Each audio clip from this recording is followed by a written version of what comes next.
Hi there, this is Rutherford La Junta, Colorado. I'm at the corner of 10th and Barnes at the Brick and Tile Park. I'm with KFUI Global, Solid Gold. And because I was getting several questions sent to my Facebook Messenger asking about this bridge and asking why it's not where it was, is because the fire chief did make a video and announced that they're going to remove the bridge and then work on the foundation. Also want to mention, when Adrian Hart did the first film, there was water washing down through here, and you could see some of the aftermath, which is before science, maybe, who knows.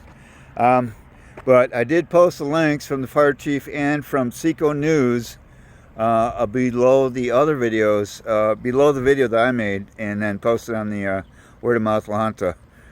So this is Rutherford at KFUI Global Radio. This is what the park looks like at this point, and it is a work in progress. Thanks to an end. Dun dun dun dun.